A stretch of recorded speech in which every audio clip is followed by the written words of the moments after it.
लो। Okay. तो जितने भी लोग आज के हमारे वेबिनार में आए हैं सभी लोगों को हमारा नमस्कार। आज का जो हमारा टॉपिक है, दो चीजें हमारी मेन है। एक तो जो हमारा बोन सेटिंग कायरोप्रैक्टिक का हमारा चलता है, वो तो हमारा है ही कंटिन्यू, वो तो चलता ही रहेगा परमात्मा की दया से, आप लोगों के प्यार से। साथ में हमें एक गवर्नमेंट की तरफ से एक हमारा ट्रेनिंग पार्टनरशिप हमें मिली है स्किल डेवलपमेंट के अंदर। क्योंकि स्किल डेवलपमेंट में भी बहुत सारी अलग अलग संस्थाएं हैं जो अलग अलग डिपार्टमेंट में अलग अलग चीजों में ट्रेनिंग प्रोग्राम वगैरह कराती हैं। तो कायरोप्रैक्टिक का हमने लिया है, कायरोप्रैक्टिक ऑपरेटर के लिए बेसिकली बोलते हैं, जो कि एक सर्टिफाइड कायरोप्रैक्टर ऑपरेटर होता है। क्योंकि ये एक डिप्लोमा है, तो कोई भी ये ना समझे कि ये वो खुद से कोई भी क्लिनिक ओपन कर सकता है, ऐसा बिल्कुल भी नहीं है। वो किसी भी हॉस्पिटल या क्लिनिक या किसी भी डॉक्टर के अंडर में कायरोप्रैक्टिक कर सकता है, कोई दिक्कत वाली बात नहीं है। गवर्नमेंट अप्रूव्ड ये डिप्लोमा रहेगा। तो ये भी हमारा शुरू हो जाएगा। तो कोई भी अगर इसको करने का इंटरेस्टेड हो, वो भी कांटेक्ट कर सकते हैं, उनको सारी डिटेल दे दी जाएगी।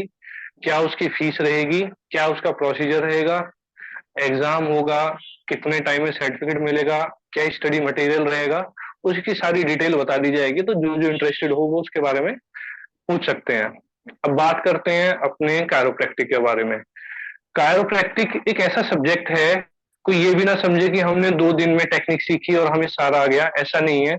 2 दिन में हम कोशिश करते हैं ज्यादा से ज्यादा जरूरी जरूरी जानकारी उनको देने की, जिससे कि वो अपनी प्रैक्टिस शुरू करके एक अपना रिजल्ट्स को आगे बढ़ा सके। कोई भी वो थेरेपी कर रहे हैं, कोई भी फ्रेशर है, तो उसमें रिजल्ट दे सके। अब इसके साथ बहुत सारी चीजें जरूरी होती हैं कि शरीर के बारे में आपको कुछ जानकारी होनी चाहिए। अब जिस चीज का हम ट्रीटमेंट कर रहे हैं, अगर स्केलेटन सिस्टम से रिलेटेड या बोन से रिलेटेड अगर हम कोई ट्रीटमेंट कर रहे हैं, तो ये जो बोन्स हैं, इन बोन्स के बारे में भी हमें कुछ जानकारी होनी चाहिए।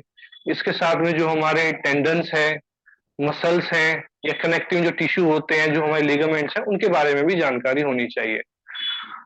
अब ये बोन्स बनती कैसे हैं, यानी कि इनकी रिमोल्डिंग कैसे होती है, टीयर वगैरह हो जाए तो वो कैसे रिहैब होती है, कैसे वो रिपेयर होती है, ये सारी जानकारी भी होनी चाहिए। तो ये सारी जानकारी अब हम जैसे कोशिश करेंगे, जो हमारा सर्टिफाइड का जो डिप्लोमा रहेगा कायरोप्रैक्टिक का, उसमें हम जैसे सिलेबस हमने प्रिपेयर किया है, तो 3 to 4 मंथ का अराउंड हमारा उसमें सिलेबस रहेगा, जिसमें हम वो सारी जानकारियां देंगे।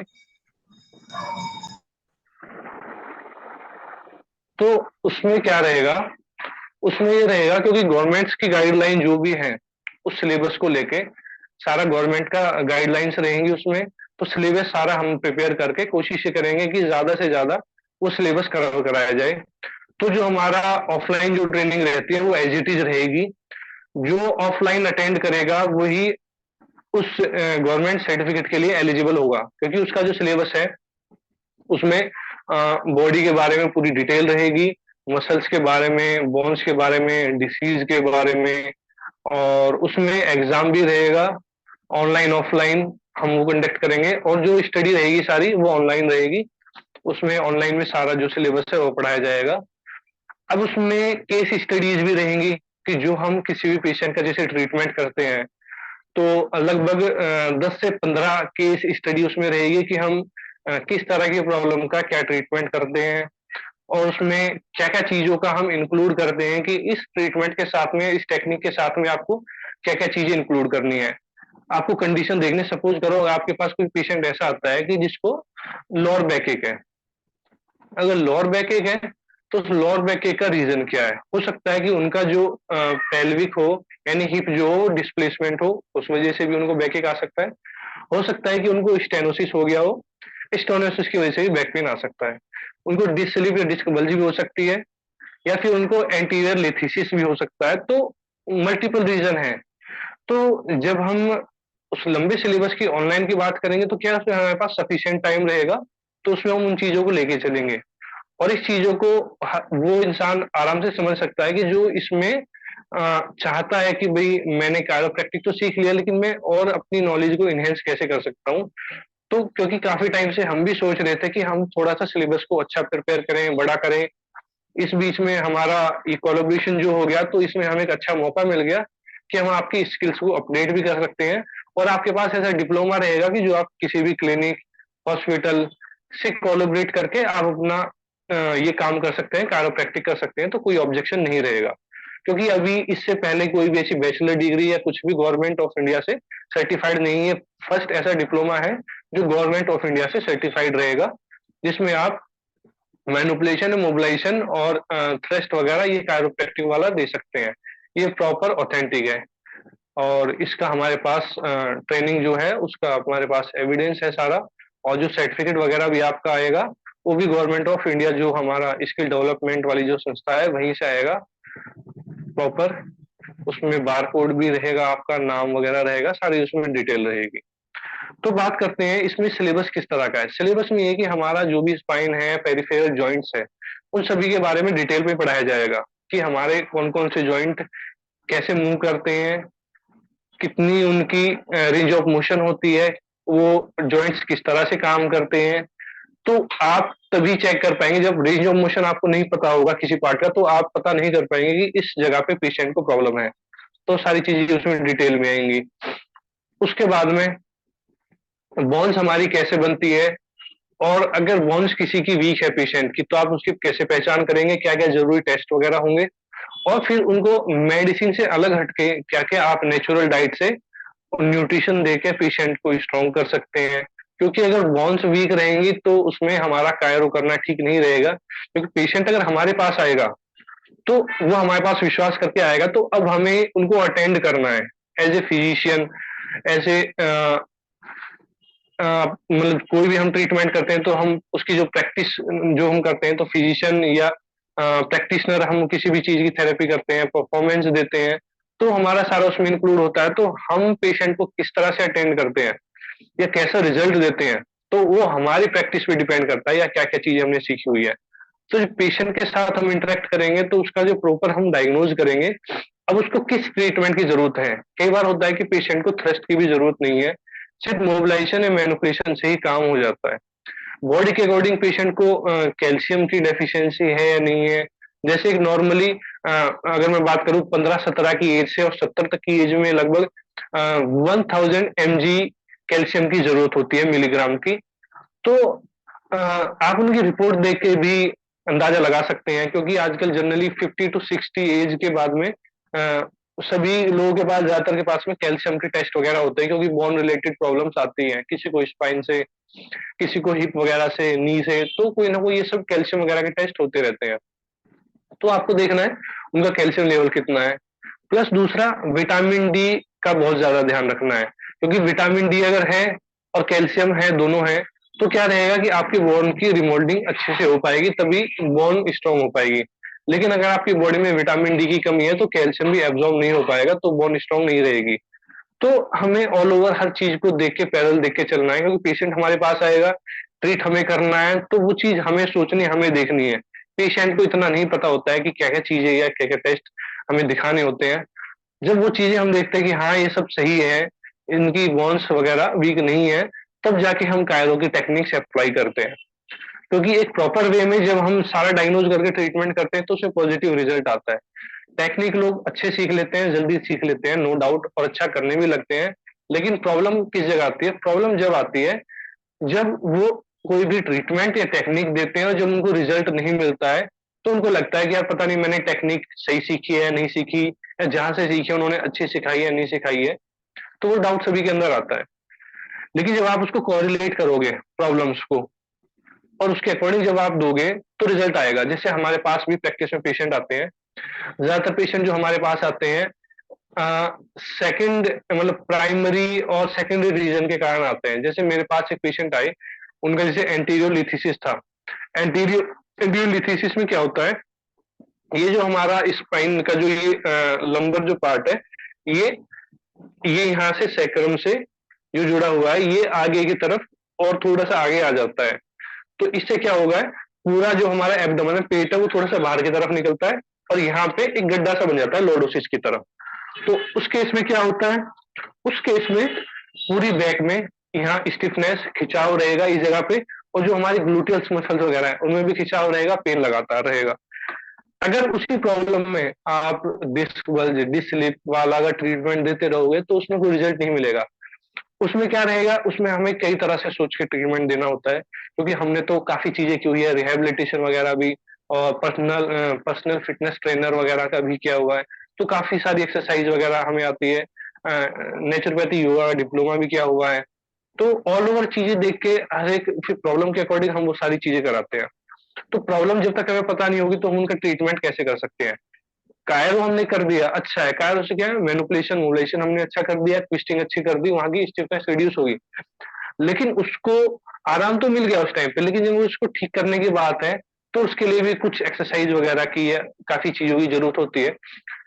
आने वाले टाइम में हम ऐसा एक पर्टिकुलर सिलेबस, एक ऐसा कंटेंट बनाएंगे जिसमें हम एक्सरसाइज वगैरह के साथ कॉम्बिनेशन से इन सब चीजों को ठीक करेंगे।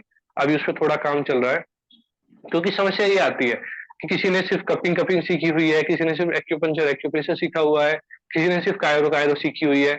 तो लेकिन एक्सरसाइज का बहुत बड़ा रोल है। जब भी हम बात करते हैं अपनी बॉडी को हेल्दी या फिट करने की बात करते हैं, तो हमारी क्या है ना, कई बार मूवमेंट रेस्ट्रिक्ट हो जाती है, और जब तक हम मूवमेंट को प्रॉपर वे में नहीं करेंगे या मसल्स में हमारी स्टिफनेस रहेगी, तो क्या रहेगा, वो प्रॉब्लम हमारी ठीक नहीं हो पाती है। तो इसलिए हम इस तरह से धीरे धीरे कॉम्बिनेशन में लेके जा रहे हैं चीजों को। लेकिन सबसे पहले जानना क्या जरूरी है, जानना ये जरूरी है कि हमें ट्रीटमेंट जो देना है पेशेंट को, तो उसकी कंडीशन क्या है, उस तरह से देना है। अब आप कुछ चीजों से अंदाजा लगा सकते हैं कि जैसे मान लो पेशेंट, अगर आपके पास कोई आता है कि 50+ का कोई भी पेशेंट आपके पास आया, तो आपके माइंड में होना चाहिए कि इनको हो सकता है हाई बीपी की प्रॉब्लम हो, डायबिटीज की कोई प्रॉब्लम हो, ऑस्टियोआर्थराइटिस वगैरह हो। और दो तीन चार चीजें जब आप पूछेंगे पेशेंट से तो आपको अंदाजा लग जाएगा। तो आपकी समझ में आएगा कि हो सकता है कि इनका न्यूट्रिशन लेवल कम हो सकता है, वीक हो सकता है, तो इनकी बोन्स थोड़ी बहुत वीक हो सकती है। तो कभी भी जिन लोगों ने हमारे यहाँ से ट्रेनिंग ली है या आगे भी इन फ्यूचर लेंगे, उन सभी के लिए मैसेज है, हम हर बार यही बताते हैं, कभी भी पहले दिन पेशेंट को थ्रस्ट देने की कोशिश ना करें, मैनिपुलेशन मोबिलाइजेशन करके ही उसको रिलीफ देने की कोशिश करें। क्योंकि पहले आपको उसके शरीर को समझना है, पेशेंट की बॉडी को समझ के जब ट्रीटमेंट आप दोगे तो कोई भी साइड इफेक्ट नहीं होगा। अदरवाइज कायरोप्रैक्टिक में साइड इफेक्ट का बहुत ज्यादा चांस होता है, लेकिन जब आप हमारे बताए हुए वैसे ट्रीटमेंट देंगे तो उसमें कोई भी साइड इफेक्ट नहीं होगा। बस ध्यान ये रखना है किसी भी ट्रीटमेंट में जल्दबाजी नहीं करनी है, जल्दबाजी में थ्रस्ट नहीं देना है, पेशेंट की उस पार्ट को, उस बॉडी को देख के तब ट्रीटमेंट देना है। जैसे अभी लगभग परसों परसों मुझे एक फोन आया। उनका क्या था, उनको वो इंग्लैंड में थे, अपने बेटे के यहाँ पे गई हुई थी। तो उनको कोई शादी वगैरह वहां थी कुछ, तो कोई फोटो सेशन हो रहा था, तो वो पीछे से निकली जैसे, तो कैमरामैन जैसे पीछे हटा तो वो गिर गई। अब उनको काफी चोट वगैरह आई और उनके हिप पेल्विक बोन में हेयरलाइन फ्रैक्चर आ गया। अब हेयरलाइन फ्रैक्चर आ गया तो उससे क्या उनको पेन बना, तो क्या हुआ, धीरे धीरे करके दर्द की वजह से बॉडी को एडजस्ट करना शुरू किया। राइट साइड, ये राइट साइड जैसे हुई, तो बॉडी को एडजस्ट करना शुरू किया, तो क्या हुआ, वो धीरे धीरे टेढ़े होके, अब उनको लगा पेन तो मुझे नहीं हो रहा है, मुझे उनका ठीक हो गया फ्रैक्चर वगैरह, उन्हें लगा पेन तो नहीं हो रहा, लेकिन उन्होंने नोटिस किया कि मैं तिरछी होती जा रही हूँ राइट साइड में। तो क्या हुआ, अभी जब मेरे पास उनकी रिपोर्ट वगैरह आई तो पूरा उनका ऊपर से, ये जैसे राइट साइड है, उनकी स्पाइन इस तरह से थी, यहाँ से ऐसे ऐसे तिरछी जा रही थी, ऐसे इस तरह से तिरछी होगी पूरी, ठीक है, लंबर से, और ऐसे दूसरी तरफ जा रही थी। तो जब मैंने, सॉरी, जब मैंने उनकी एक्सरे को, उनकी स्पाइन को देखा, तो मैं समझ तो गया कि ये जो प्रॉब्लम है, कोई ना कोई इनकी पोस्चरल ऐसी कंडीशन हुई है कि जिसकी वजह से उनका झुकाव बना है, ठीक है। अब उस कंडीशन में उनको प्रॉब्लम क्या हो रही है, कंप्लेन क्या हो रही है कि उनका जो है जिस तरफ उनकी स्पाइन गई हुई है, जिस तरफ उनकी स्पाइन गई हुई है, उससे अपोजिट साइड में उनको पूरा ग्लूटियल मसल्स, पूरा ग्लूटियल मसल्स ये स्टिफ है, और ये पूरा उनका ये वाला पैर यहाँ पे स्टिफनेस है, और वो 30 डिग्री से ऊपर पैर को नहीं उठा पाती, 30 डिग्री से ऊपर पैर को नहीं उठा पाती, फोल्ड करना भी उनके लिए मुश्किल है, वापस भी ले आना मुश्किल है, और यहाँ तो पूरा पेन बना ही हुआ है, पूरा झुक के ऐसे झुक गई है वो, सीधा भी उनसे नहीं हुआ जा रहा है।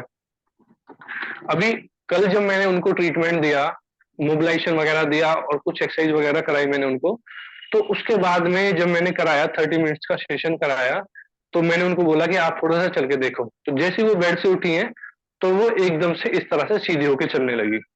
हालांकि वो तो तिरछापन है, वो तो धीरे धीरे जाएगा, लेकिन जो ऐसी झुकी जो हुई थी वो सीधी हो गई। तो क्या था कि जब हम चीज को प्रॉपर वे में समझ गए, जब उसका ट्रीटमेंट देते हैं तो रिजल्ट देती है। कायरो का भी यही है कि अगर आप डायग्नोज में ज्यादा ध्यान देंगे, टेक्निक करना इजी है लेकिन डायग्नोज में थोड़ा ज्यादा ध्यान देंगे, तो उससे क्या है, साइड इफेक्ट का चांस ही नहीं रहेगा, पेशेंट को रिलीफ लगेगा। तो हर बार हम यही बोलते हैं कि आप शुरुआत में थ्रस्ट देने की कोशिश ना करें, मोबिलाइजेशन ही दे। मोबिलाइजेशन से क्या होगा कि उस पार्ट की जो मूवमेंट में रिस्ट्रिक्शन जो आई है, तो जब आप मोबिलाइजेशन देंगे तो क्या होगा, वहां जो मसल्स जो स्टिफ है उनको आप स्टिफनेस को रिलीज करना है, फ्लेक्सिबल करना है, तभी आप उस कंडीशन में पहुंच पाओगे।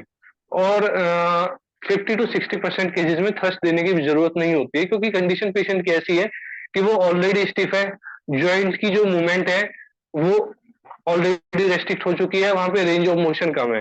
तो अगर आप उसमें डायरेक्ट अगर कोशिश करेंगे थ्रस्ट देने की, तो जॉइंट पे थ्रस्ट बोन्स पे नहीं आएगा, मसल्स पे थ्रस्ट आएगा। और कायरोप्रैक्टिक हमेशा से ही जॉइंट से बोन पे ही की जाती है, मसल्स वगैरह पे, लिगामेंट टेंडन पे नहीं की जाती है। तो हमें इसी हिसाब से सोच के देख के चलना है, रिजल्ट मिलता है। और अगर ट्रीटमेंट्स की बात करूं, तो चाहे आपको सर्वाइकल सर्वाइकल में नर्व कंप्रेशन हो, या फिर शोल्डर में आपके जॉइंट में स्टिफनेस हो, फ्रोजन शोल्डर जैसी कंडीशन हो, आपको कायफोसिस कायफोसिस हो, स्कोलियोसिस हो, आपको नर्व कंप्रेशन हो, या आपको हिप का डिस्प्लेसमेंट हो, इस तरह की चीजों में बहुत अच्छा इसका मतलब इफेक्ट है कायरोप्रैक्टिक का। मैं पर्सनली लेवल पे जैसे इन चीजों का ट्रीटमेंट करता हूँ। और साथ में आपको जो हमारा पेल्विक का है, एंटीरियर पेल्विक टिल्ट या पोस्टीरियर पेल्विक टिल्ट, इस तरह की जितनी प्रॉब्लम है। फिर जैसे शाइटिका है, शाइटिका हमारी लंबर सैक्रम में नर्व कंप्रेशन है, शाइटिका है। तो उसी के कंडीशन के अकॉर्डिंग हम सारी टेक्निक करते हैं, और इसमें कोई डाउट नहीं कि बहुत अच्छा बढ़िया रिजल्ट मिलता है। बस ध्यान ये रखना होता है कि पेशेंट की कंडीशन के अकॉर्डिंग करता है। कई बार क्या है, पेशेंट आपके पास ऐसा आएगा जिसे सीवियर पेन होगा। अब सीवियर पेन में क्या होगा, हमें सबसे पहले उसकी रेंज ऑफ मोशन चेक करनी होगी, चेक करना होगा थोड़ा फिजिकली कि कहाँ तक पैर लेके जाने में इनको दर्द है, और थोड़ा ऊपर लेके जाने में दर्द बढ़ रहा है या आराम मिल रहा है। तो इस तरह से कई बार फिजिकल एग्जामिन करना हमारे लिए बहुत ज्यादा जरूरी होता है। ऐसा नहीं है कि पेशेंट हमारे पास आया और सीधा हमने कायरो कर दिया। कई बार हम पेशेंट के अकॉर्डिंग उनको कपिंग भी करते हैं, कपिंग, या फिर ज्यादा स्टिफनेस है तो उनको बोलते हैं कि आप मसाज कराइए कहीं से। तो इस तरह का मिक्स ट्रीटमेंट हमेशा चलता ही चलता है, सिर्फ एक कायरो ऐसा नहीं है कि कायरो कंप्लीट है। कोई भी चीज कॉम्बिनेशन में जब करेंगे तो हर पेशेंट के अकॉर्डिंग अलग अलग कंडीशन होती है, तो रिजल्ट आपको बेटर मिलता है। अब जिस तरह से हमारा चलता है कायरो का, तो हम क्या करते हैं, पहले हम 2 डेज का ही सिर्फ कायरोप्रैक्टिक का रखते थे, जिसमें 50+ टेक्निक सिखाते थे। अब हमने थोड़ा सा लोगों की डिमांड के अकॉर्डिंग थोड़ा सा अपना मॉड्यूल चेंज किया है। हम क्या करते हैं, पहले दिन फर्स्ट डे हम स्पाइन की पाल्पेशन सिखाते हैं। स्पाइन पाल्पेशन, पाल्पेशन मतलब कि स्पाइन को हमें देखना है सबसे पहले। स्पाइन हमारा जो फिजिकल है बॉडी में, वो किस पार्ट में हमारी, कौन सा स्पाइनस प्रोसेस के थ्रू हमारी वर्टिब्राई डिस्क कहाँ होगी, स्पाइनस प्रोसेस के थ्रू ट्रांसफर्स प्रोसेस रहेगा हमारा। तो इसके थ्रू हमें कोई हमारी वर्टिब्रा वगैरह तो रोटेशन नहीं हो गया है, उसका क्या कंडीशन होती है, कैसे हमें पता चलेगा, टच करके ऐसे पता चलेगा कौन सा पार्ट कहाँ पे है। क्योंकि जब तक हमें नहीं पता चलेगा तो हम एक्यूरेसी के साथ उसको एडजस्ट कैसे कर पाएंगे। पाल्पेशन रहता है फर्स्ट डे, उसके साथ में हमने काइनेसोलॉजी टेपिंग ऐड किया है, जिसका बहुत बढ़िया रिजल्ट है। मैंने जो काइनेसोलॉजी टेपिंग जो सीखा है, उसके उसको मैंने अपने हिसाब से, अपनी जैसे पेल्विक टिल्ट वाली जो प्रॉब्लम्स है, या फिर स्कोलियोसिस जैसी प्रॉब्लम है, तो उसके अकॉर्डिंग मैंने अपने एक्सपीरियंस से उसको जो प्रैक्टिकल करके देखा है, तो मैंने सोचा कि क्यों ना हम कॉम्बिनेशन में लोगों को ऐसी चीज और दे दें कि जो आपको स्पाइन और जॉइंट से रिलेटेड चीजों में आपको बेनिफिट देने लगे।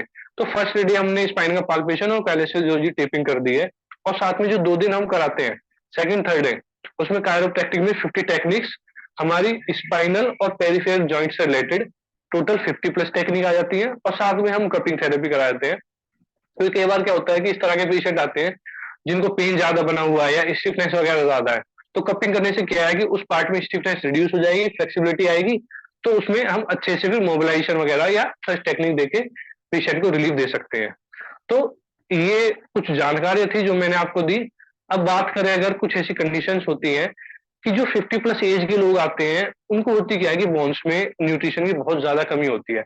ऑस्टियोपोरोटिक या फिर ऑस्टियोपीनिया वाली कंडीशन होती है कि जिससे कि उनका फ्रैक्चर रिस्क ज्यादा होता है। तो उस कंडीशन में सबसे पहले हमें पेशेंट से पूछना है जी आपकी कोई कैल्शियम या विटामिन डी की मेडिसिन चल रही है नहीं चल रही है, वो पेशेंट से पूछना है। अगर पेशेंट कहे जी हाँ विटामिन डी कैल्शियम की चल रही है, तो उनकी रिपोर्टें वगैरह आपको मंगानी है, कोई एक्सरे वगैरह उन्होंने करा रखा है तो वो आपको देखना है। या फिर कोई पेशेंट आपको लगता है कि उसको इस तरह कोई मेडिसिन वगैरह नहीं चल रही है लेकिन 50 या 55 की एज है, तो आप उनको बोल सकते हैं कि मुझे आपकी प्रॉब्लम ऐसी लग रही है। जैसे मान लो कई बार क्या होता है, बैक पेन सिर्फ इसी वजह से बन जाता है कि वहां पे न्यूट्रिशन की कमी है। तो बोन्स में न्यूट्रिशन की कमी होगी तो कई बार उसी से भी पेन बनने लगता है, कोई डिस्क स्लिप नहीं है, बल्ज नहीं है, कुछ नहीं है। तो ऐसी भी कंडीशन कई बार आती है, तो वो थोड़ा सा हमें डायग्नोज लेवल स्ट्रॉन्ग करना पड़ेगा। तभी उसको करने का फायदा है। मान लो आपने डायग्नोज अच्छा देखा नहीं और तुरंत आपने उसको थ्रस्ट दे दिया, तो उसको तुरंत फ्रैक्चर हो जाएगा। ठीक है, तो इसलिए हम बार बार कहते हैं कि पहले आप मोबिलाइजेशन करके देखो। मोबिलाइजेशन से ही पेशेंट को आराम आना शुरू हो जाएगा, तो इसका मतलब नर्व या मस्कुलर से रिलेटेड प्रॉब्लम है। अगर आपको नहीं आया है उससे रिलीफ मोबिलाइजेशन से, ट्विस्टिंग वगैरह से, तो हो सकता है कि बोन की भी कोई प्रॉब्लम हो। तो इसलिए थोड़ा सा उस हिसाब से हमें करना पड़ता है, चेक करके तब हम अगर एडजस्टमेंट करते हैं तो उसमें रिलीफ मिलता है। हाँ, इसमें कोई डाउट नहीं है, अगर डिस्क स्लिप या बल्ज है और उसकी वजह से नर्व में कंप्रेशन बना हुआ है, तो वो रिलीज होके पेशेंट को अच्छा रिलीफ मिल जाता है। और ध्यान में रखना है कि पेशेंट को रेंज ऑफ मोशन कितनी है, वो कितना कर पा रहा है। ऐसा नहीं कि स्टिफनेस ज्यादा है और आप वहां पे थ्रस्ट दे दें, तो क्या होगा, उनको पेन बहुत ज्यादा बन जाएगा। तो फिर पेशेंट क्या कहेगा जी मेरा तो इन्होंने पहले से भी ज्यादा खराब कर दिया। इस तरह के केसेस आते हैं। तो इसमें जल्दबाजी नहीं रखना। कई बार पेशेंट भी माइंड में ये बना के आते हैं कि जी मैं तो एक दिन में ठीक हो जाऊंगा। कई लोग ऐसे हैं, परफेक्ट है, एक्सपीरियंस आप मान लो उनका है कि जो एक दिन में भी ठीक कर सकते हैं। लेकिन सभी केस एक तरह के नहीं होते हैं, अलग अलग तरह के केस होते हैं, सबकी रूट कॉज भी अलग हो सकती है। तो जल्दबाजी ना करें, क्योंकि कायरो है, ये साधारण एक्यूप्रेशर एक्यूपंक्चर नहीं है कि एक्यूप्रेशर एक्यूपंक्चर में तो क्या है 5 या 10% ही सिर्फ रिस्क के चांस है। लेकिन इसमें 95 90 to 95 ही साइड इफेक्ट का पूरा पूरा चांस है, क्योंकि आप क्या कर रहे हो, एक जॉइंट या बोन के साथ आप खेल रहे हो, उसके साथ आप काम कर रहे हो। तो जब तक आपको उसका बेस नहीं पता है, उसके बारे में जानकारी नहीं है, और वो झटका वहां पे दोगे तो क्या है, कोई लिगामेंट या टेंडन भी उसमें भी टीयरिंग हो सकती है, या बोन्स में भी फ्रैक्चर वगैरह हो सकता है। ठीक है, ब्रेक हो सकती है बोन भी, तो उसको बहुत ध्यान से सावधानी से देखना होता है। अब जिस पेशेंट को डायबिटीज होगी उसको ऑलरेडी न्यूट्रिशन की डेफिशिएंसी होगी। क्यों होगी? कि जो ब्लड में हमारा ग्लूकोज लेवल जो बढ़ा हुआ है, वो न्यूट्रिशन को पकड़ के चिपका के रखेगा, वो टारगेट सेल्स तक नहीं जाने देगा। तो उस कंडीशन में क्या करना है, आपको पेशेंट को बोलना है कि अपनी हेल्दी डाइट रखा है, उसके साथ साथ में ऑक्सीजन लेवल भी कम ना हो, प्राणायाम अच्छा करें। जिससे कि प्राणायाम अच्छा होगा तो न्यूट्रिशन फास्ट जाके उस सेल्स टारगेट सेल तक जाके वहां की न्यूट्रिशन की डेफिशिएंसी को कवर करेगा। और उस पेशेंट को आपको हमेशा से बोलना है कि प्राइमरी आपको जो डायबिटीज की प्रॉब्लम है, आप उस पर ध्यान रखें, डाइट वगैरह अपना लेना शुरू करें, साथ में हम ट्रीटमेंट ऐड कर रहे हैं। ऐसा नहीं है कि आप आपके पास अगर पेशेंट कायरो के लिए या किसी एक प्रॉब्लम के लिए आया और उसे डायबिटीज है तो आप डायबिटीज पे ध्यान नहीं देंगे, ऐसा बिल्कुल भी नहीं है। उस चीज को ध्यान में रखते हुए अपनी चीज को ठीक करना है। परफेक्शन इसी में है। अगर आप उस पर ध्यान नहीं देते हैं तो पेशेंट को थोड़ा बहुत रिलीफ मिलेगा, वो पेशेंट ठीक नहीं हो पाएगा। कमी यही रहती है कि हम अपनी ही चीज को पकड़ के बैठ जाते हैं और बाकी मेन चीज पे कभी भी ध्यान नहीं देते, तो उस कंडीशन में सिर्फ रिलीफ मिलता है। जैसे हमारे पास भी सभी तरह के पेशेंट आते हैं, तो हम उनको समझा देते हैं कि आपको ये जो प्रॉब्लम है, स्ट्रक्चर आपको जो प्रॉब्लम है, तो आपकी पोजीशन इस तरह से रही है कि आप गलत पोस्चर में एक तरफ टेढ़े वगैरह होके बैठे हो। हम इसको ठीक तो कर देंगे लेकिन हमें इसमें टाइम चाहिए, और वो ये कि आप अगर प्रिकॉशन करके करोगे तो ये सेट हो पाएगी। अदरवाइज क्या होगा, आपकी पोस्चर ऐसी रहेगी, फिर वो ऐसे ही टिल्ट होता रहेगा स्पाइन। और जब स्पाइन में कोई भी चेंजेस आएगा तो क्या होगा, वहां से निकलने वाली जो नर्व है वो जिस ऑर्गन के लिए मैसेज देगी या जिस पार्ट को मूवमेंट वगैरह देगी, वो रेस्ट्रिक्ट होने लगेगी, तो वो ऑल ओवर बॉडी में प्रॉब्लम क्रिएट होने लगेगी। तो हर एक चीज को बारीकी से देखना बहुत ज्यादा जरूरी होता है, अदरवाइज रिजल्ट नहीं मिलता है। अब सपोज करो कोई आपके पास आए, वो कहे जी मुझे गर्दन में पेन है, सर्वाइकल रीजन में मुझे प्रॉब्लम है, तो हम क्या करेंगे, सबसे पहले पेशेंट मान लो सपोज करो मेरे पास आया, वो कहेगा जी मुझे गर्दन में पेन है, अब मेरा ये प्रॉब्लम जो है पेन ठीक करो। तो मैं क्या कहूंगा, सबसे पहले मैं कहूंगा जी ये बताओ आपको पेन कब कभी होता है, 24 घंटे है या कोई भी मूवमेंट करते हुए, लेटते हुए या उठते हुए कब होता है, क्योंकि उससे हमें ये अंदाजा लगाया जाएगा कि ये पेन कैसा है, किस तरह का है।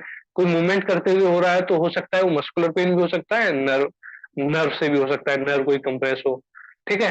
तो मल्टीपल रीजन हो सकते हैं। तो जब हम उसको चेक करेंगे, प्रॉपर फिजिकल एग्जामिन करेंगे, और जब उनकी गर्दन को देखेंगे, ऐसा तो नहीं है कभी वो फॉरवर्ड बेंड है, गर्दन कई लोगों की आगे निकल जाती है, फॉरवर्ड बेंड हो जाती है, उसकी वजह से भी मस्कुलर पेन भी हो सकता है। तो हर चीज को देख के तब हम ट्रीटमेंट डिसाइड करते हैं। अगर मान लो उनको फॉरवर्ड बेंडिंग है तो क्या करेंगे, सबसे पहले हम स्पाइन का एडजस्टमेंट करेंगे, फिर उनको फॉरवर्ड बेंडिंग के अपोजिट यानी कि बैकवर्ड बेंडिंग की कुछ एक्सरसाइज वगैरह कराएंगे, जिससे कि उनकी जो मसल्स है जिनपे जो खिंचाव आ रहा है वो रिलैक्स हो और वापस स्पाइन अपने पोस्चर में आने लगे। तो हर एक चीज का, हर एक प्रॉब्लम का इसी तरह से सॉल्यूशन है। कायरो एक ऐसी चीज है जो आपका एडजस्टमेंट कर देगी बढ़िया से, साथ में आपको चीजों को रिलेट करना आना चाहिए, जो जो चीजें आती है। अब जैसे हमारे पास पेल्विक डिस्प्लेसमेंट के पेशेंट आते हैं, तो उस कंडीशन में क्या होता है कि कई लोगों की ऐसी हैबिट होती है कि जो जिनकी सीटिंग वगैरह ज्यादा होती है, तो क्या है कि सीधे जैसे नहीं बैठ पाते हैं, वो लोग टेढ़े होकर बैठ जाते हैं। अब धीरे धीरे टेढ़े होकर बैठने से क्या है कि वो धीरे धीरे करके इसी तरह से उनकी कंडीशन बनती जाएगी, वो पोजीशन सेट होती जाएगी। एक टाइम के बाद में वहां की मसल्स वगैरह इतनी स्टिफ होती चली जाएंगी कि वो उनको मूवमेंट ही अलाउड नहीं करेंगी। तो उस कंडीशन में क्या करेंगे, सबसे पहले हम इस एरिया को चेक करेंगे, वहां पे स्टिफनेस वगैरह कितनी है फिजिकल एग्जामिन करेंगे। अगर वहां पे कपिंग की जरूरत है कपिंग करेंगे, एक्सरसाइज की जरूरत है एक्सरसाइज करेंगे। और जब हमें लगेगा कि हाँ हम यहाँ थ्रस्ट दे सकते हैं, तो हम क्या है पेशेंट को मोबिलाइजेशन देंगे और उसके साथ में कायरोप्रैक्टिक का एडजस्टमेंट देंगे। अब मोबिलाइजेशन जो है वो कायरोप्रैक्टिक थ्रस्ट से जस्ट पहले का है, वो भी कायरो में ही सिखाया जाएगा सारा। ऐसा नहीं है कि मैं एक्सरसाइज का नाम ले रहा हूँ तो एक्सरसाइज कहीं और से सीखनी है। वो जो मोबिलाइजेशन का मैं बार बार जो नाम ले रहा हूँ, मोबिलाइजेशन मैनिपुलेशन का जो नाम ले रहा हूँ, वो यही सिखाया जाएगा। कायरो के साथ साथ ही सिखाया जाएगा कि आपको थ्रस्ट देने से पहले आपको ये आपको मोबिलाइजेशन करना है। उसके दो फायदे हैं, एक तो पेशेंट को साइड इफेक्ट नहीं होगा, प्लस पहले दिन से पेशेंट को रिलीफ मिलना शुरू हो जाएगा और एग्जामिन भी आपका हो जाएगा कि इस पेशेंट को इतनी कंडीशन है। और थोड़ा सा होमवर्क आपको पेशेंट को भी देना है कि आपको इस तरह से कुछ ये एक्सरसाइज इस तरह से करनी है, या आपको इन चीजों का ध्यान रखना है, या आपको गलत पोस्चर में नहीं रहना है। जैसे मान लो सपोज करो किसी को लंबर लंबर सेक्रम में कोई नर्व कंप्रेशन है डिस्क से, तो क्या होगा, फॉरवर्ड बेंडिंग करेंगे तो उनकी प्रॉब्लम बढ़ेगी, ठीक है।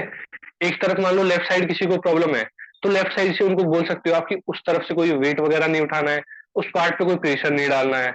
तो उससे क्या होगा कि वो पेशेंट जो है निगेटिव में नहीं जाएगा, पॉजिटिव वे में उसको धीरे धीरे रिलीफ मिलता रहेगा, प्लस प्लस होता रहेगा। और एक टाइम ऐसा आएगा जब पेशेंट अपने आप को अच्छा महसूस करेगा, और कंटिन्यूटी में आप उसको अच्छा एक बेटर वे दे सकते हैं, उसको इस तरह से उसकी बॉडी को फिट कर सकते हैं, उसकी स्पाइन को अलाइन करके, जॉइंट को अलाइन करके, जिससे कि वो अच्छे से चल सके, रनिंग कर सके बढ़िया। हर एक कंडीशन में डिपेंड इसी तरह से होता है। अब जैसे कई पेशेंट हमारे पास इस तरह से आते हैं जो उनका मान लो हिप का रिप्लेसमेंट हुआ है, तो जब पेशेंट हमारे पास आएगा तो हमें पता नहीं है एक्चुअल में क्या है, तो कायरो जब भी हम करेंगे तो सबसे पहले पेशेंट से हम ये पूछेंगे कि आपका किसी भी पार्ट में कोई ऑपरेशन हुआ हो, या कोई भी आपको रिप्लेसमेंट क्या हो कोई पार्ट का, नीज का आपको रिप्लेसमेंट क्या हो, हिप का रिप्लेसमेंट क्या हो, तो ये पेशेंट से पूछना बहुत ज्यादा जरूरी है। अगर ये आप नहीं पूछोगे और आप कायरो एडजस्टमेंट करेंगे तो क्या होगा, फिर वहां पे वो डिसलोकेट हो जाएगा और उनको फिर इमिडिएटली इमरजेंसी उनको सर्जन के पास जाना पड़ेगा। तो ये सारी चीजें हैं जो हमें ध्यान रखने वाली जरूरी चीज होती है, तभी इस कायरो एडजस्टमेंट का फायदा होता है। और रिजल्ट की बात करूं तो जो हमारी प्रैक्टिस है इसी तरह के सभी पेशेंट्स हैं, तो सर्वाइकल से रिलेटेड, सर्वाइकल नर्व कंप्रेशन से रिलेटेड या फ्रोजन शोल्डर से रिलेटेड हर एक चीज में बहुत अच्छा रिजल्ट आ रहा है। और अब तो ऐसे लोग जुड़ते जा रहे हैं जो बोलते हैं कि सर हमें आप पर वीक का या वीक में 2 सेशंस आप हमें देते रहिए, तो हम हमारा पोस्चर अच्छा रहेगा और हमें कोई प्रॉब्लम जल्दी से आएगी नहीं। तो इस तरह के लोग भी होते हैं जो धीरे धीरे जुड़ते जा रहे हैं कि सर जैसे एथलीट वगैरह है, कोई भी स्पोर्ट पर्सन है, कोई टेनिस प्लेयर है और कोई रेसलर है या कोई जिम्नेस्टिक है, तो इस तरह के फिटनेस वाले बहुत सारे लोग जुड़ते जा रहे हैं जो इस तरह से अपनी स्पाइन का और जॉइंट्स का अलाइनमेंट वगैरह कराते रहते हैं, और अपना रूटीन का जो काम है वो अपना करते रहते हैं, तो उनको जल्दी से प्रॉब्लम आएगी भी नहीं। तो ये अलाइनमेंट ऐसी चीज है कि जो हर एक पर्सन के उसके वर्क के उसके काम के अकॉर्डिंग किसी ना किसी को प्रॉब्लम रहती है। सपोज करो किसी का सिटिंग का काम है, तो सिटिंग का काम है तो क्या रहेगा, उनका ये जो पेल्विक है ये पेल्विक की मूवमेंट ज्यादा नहीं है, तो ये बोन्स और यहाँ से रिलेटेड जो भी मसल्स है वो उनकी स्टिफ मिलेंगी। स्टिफ मिलेंगी तो क्या होगा कि उनको उसकी वजह से पेन बनना शुरू हो जाएगा धीरे धीरे। तो वो उसको कैसे कर सकते हैं कि जब हमारे पास वो कायरो एडजस्टमेंट के लिए आएंगे तो हम सबसे पहले उनकी रेंज ऑफ मोशन चेक करेंगे, मोबिलिटी उनकी चेक करेंगे कितनी है, और उसके हिसाब से फिर हम उनको मोबिलाइजेशन देना शुरू करेंगे। तो क्या होगा, उनके जो जॉइंट्स हैं धीरे धीरे उनकी जो फ्लेक्सिबिलिटी है उसको हम बढ़ाएंगे, रेंज ऑफ मोशन को बढ़ाएंगे, और वहां की मसल्स भी उनमें भी स्ट्रेंथ आने लगेगी। तो ये पूरा जो हैवीनेस है, पूरा जो दर्द है उनका रिलीज हो जाएगा। कई लोगों को ये भी पता नहीं होता है कि ये जो पेन वगैरह जो बना हुआ है किस वजह से बना हुआ है, क्योंकि हम प्रॉपर पेशेंट के साथ में कंसल्टेशन नहीं कर पाते हैं। बस जल्दबाजी होती है, पेशेंट आए, एक दो चीज होता है, पूरा ट्रीटमेंट वगैरह अपना देना शुरू कर देते हैं। जब तक आप 15 से 20 मिनट पेशेंट को नहीं दोगे समझने में, उनसे सारी चीजें पूछने में, तब तक आप एक परफेक्ट प्रैक्टिशनर नहीं बन सकते, आप रिजल्ट नहीं दे सकते। वो तुक्के वाला ही काम हो गया। हाँ, समय लगता है चीज में, ठीक करना है आपको, समय लगता है, नो डाउट। पर आपको पहले डायग्नोज लेवल पे बहुत ज्यादा ध्यान देना होता है, क्योंकि हमारा प्राइमरी ये होता है कि जब तक हम डायग्नोज में हमारी पकड़ ना बने, चाहे हम कितना ही अच्छा ट्रीटमेंट दे दें, उससे पेशेंट को रिजल्ट नहीं मिलेगा। तो ये चीजें ध्यान में रखनी है। अब जैसे हमारा रिसेंटली 3, 4 और 5 मई का हमारा दिल्ली में 3 डेज की वर्कशॉप होने वाली है, तो उसमें भी यही सारे टॉपिक है। हम हर एक जितने भी हमारे प्रीवियस बैच रहे हैं या आगे फ्यूचर में होंगे, हम यही कोशिश करते हैं उनको थ्योरी पार्ट में हर एक चीज को ऐसे कोरिलेट करके बताइए। अगर ये कायरो है तो कायरो जो हम जिस पार्ट में करने वाले हैं वो पार्ट में एक्चुअल क्या क्या प्रॉब्लम हो सकती है, कितनी उनकी रेंज ऑफ मोशन है, तो वहां पे थ्रस्ट देना है, सिर्फ मोबिलाइजेशन देना है, और किस प्रॉब्लम में रिलीफ मिलेगा, किस में बिल्कुल रिलीफ नहीं मिलेगा, और किस में आप सिर्फ 10, 20 या 30% रिलीफ दे सकते हैं, और किस पेशेंट को आपको बिल्कुल भी नहीं लेना है। तो ये सारी चीजें बताई जाती है, और मेन फोकस करके फोर्सफुली हम ये जरूर बताते हैं कि हर एक पेशेंट का डेली रूटीन आपको जरूर पूछना है, क्योंकि न्यूट्रिशन लेवल से आपको उसकी बॉडी का पता चलेगा। पेशेंट किस टाइम उठते हैं, प्राणायाम या योगा वगैरह करते हैं नहीं करते हैं, खाना पीना उनका कैसा है, नाश्ते में क्या क्या लेते हैं रूटीन में, डाइट में, उसके बाद में उनका काम क्या है, क्या काम करते हैं, किस तरह से, कोई मेहनत का काम है या फिर स्मार्ट वर्क है, कोई ऐसा जॉब वगैरह का बैठने का काम है, फील्ड का काम है। तो उससे एक्टिविटी से आपको ये पता लगेगा कि इनकी बॉडी में कितनी स्टिफनेस या कितना फ्लेक्सिबल ये होंगे, या किस तरह की इनको प्रॉब्लम आ सकती है। एक जो फील्ड में काम करते हैं उनको अलग प्रॉब्लम आएगी, जिनका सिटिंग जॉब है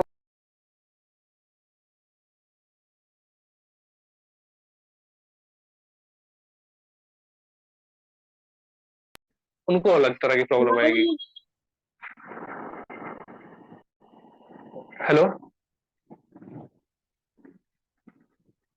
ओके। क्लियर है सर। तो हेलो।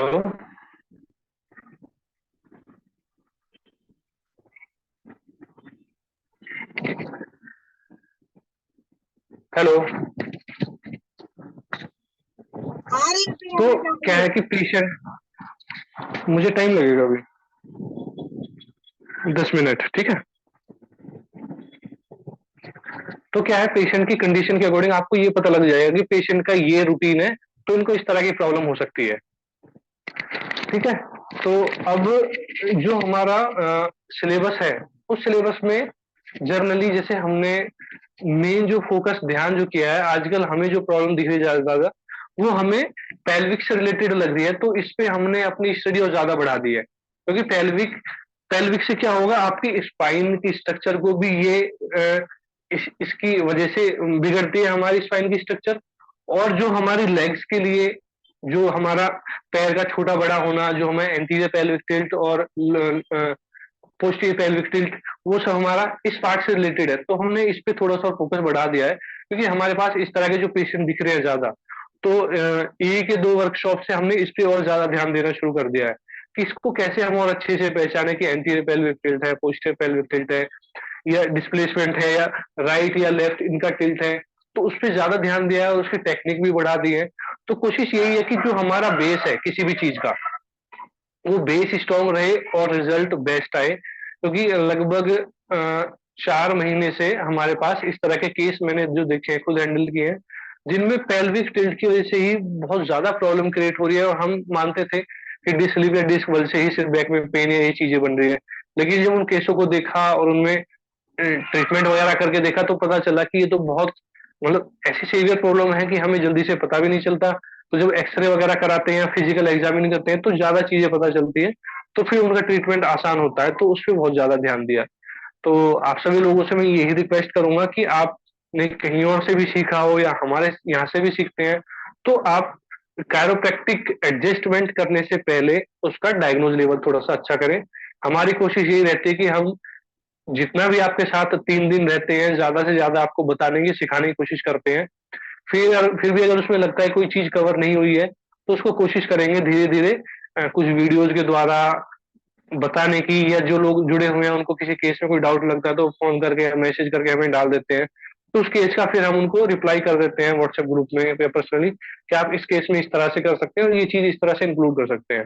और बाकी तो जो हमारा जो बड़ा जो सिलेबस एक रहेगा, तो वो जो हमारा सर्टिफाइड कैरोप्रैक्टिक ऑपरेटर वाला जो रहेगा, उसमें तो काफी चीजों का हम सिलेबस से हटके भी और भी अच्छी चीज है कि जिससे कि आपकी प्रैक्टिस अच्छी हो जाए, वो भी उसमें कंटेंट जो है वो उसमें भी डालेंगे। तो जो लोग सर्टिफाइड कैरोप्रैक्टिक ऑपरेटर के लिए अप्लाई करना चाहते हैं वो भी कांटेक्ट कर सकते हैं। बाकी एप्लीकेबल वो उन्हीं पे होगा जो हमारा फिजिकल यानी कि ऑन हैंड प्रैक्टिस, जो हमारा 3 दिन का ट्रेनिंग वर्कशॉप अटेंड करेंगे ऑफलाइन वाला, वो उन्हीं पे एप्लीकेबल होगा।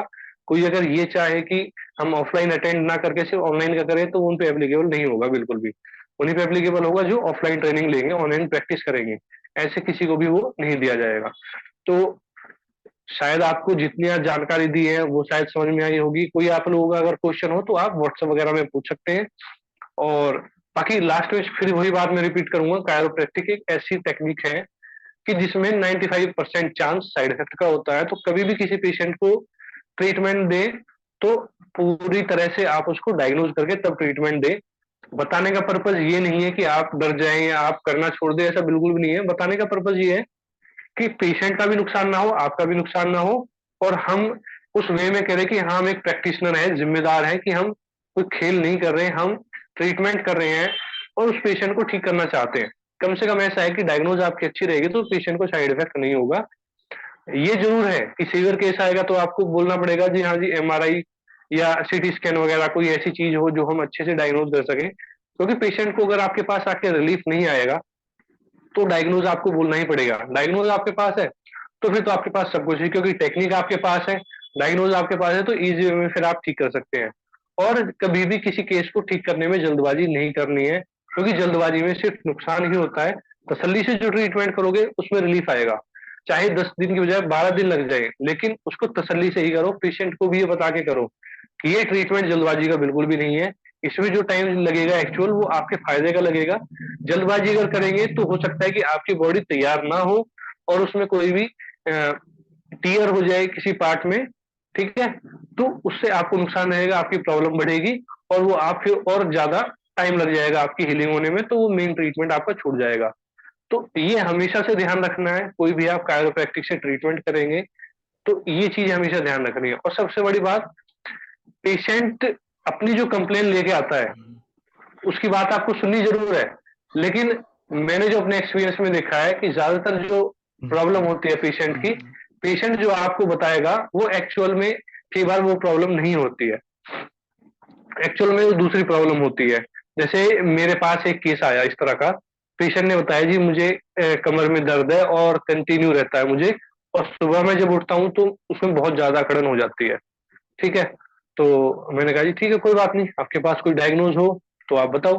तो उन्होंने कहा जी डायग्नोज तो ऐसे मेरे पास नहीं है। तो जब मैंने उनका फिजिकल एग्जाम